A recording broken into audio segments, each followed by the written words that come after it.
கோவையில் நேற்று முன்தினம் மரணமடைந்த தொடர் குண்டுவெடிப்பு முக்கிய குற்றவாளி பாஷாவின் உடல் ஊர்வலமாக கொண்டு செல்ல போலீசார் அனுமதி வழங்கியது தொடர்பாக அமித்ஷா கைக்கு ரிப்போர்ட் பறந்திருக்கிறது. கோவையில் 1998 ஆண்டு தொடர் குண்டுவெடிப்பு சம்பவம் நடந்தது.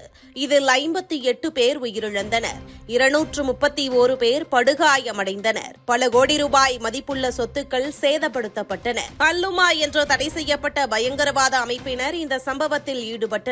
வழக்கை விசாரித்த நீதிமன்றம் அல்லுமா அமைப்பின் நிறுவனர் பாஷா என்பவர் முக்கிய குற்றவாளி என்று அறிவித்து ஆயுள் தண்டனை விதித்தது.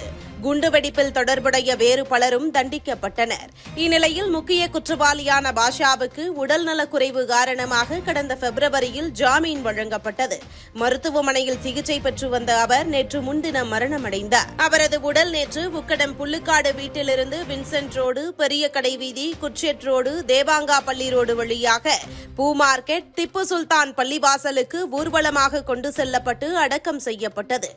4 கிலோமீட்டர் தூரத்திற்கு நடந்த இந்த ஊர்வலத்தில் இருசக்கர வாகனங்களில் சென்ற ஏராளமானோர் பங்கேற்றனர்.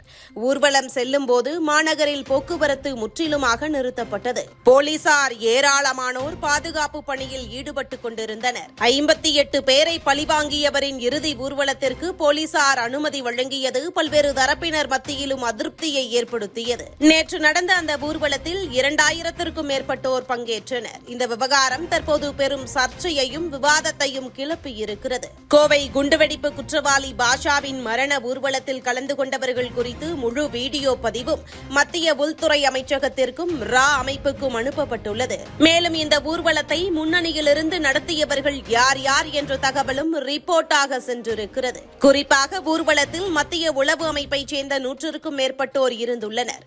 தமிழக அரசின் நடவடிக்கைகள் குறித்தும் பாஷா இறப்புக்கு இரங்கல் தெரிவித்த அரசியல் கட்சி தலைவர்கள் குறித்தும் அமித்ஷாவுக்கு தனி ரிப்போர்ட்டை அனுப்பியிருக்கிறார் தமிழக பாஜக தலைவர் அண்ணாமலை.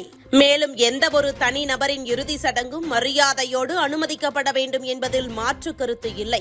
ஆனால் பல இறுதி ஊர்வலங்களுக்கு காரணமான ஒரு நபரின் இறுதிச் சடங்கை பெரிய அளவில் நடத்த அனுமதித்தது முறையல்ல.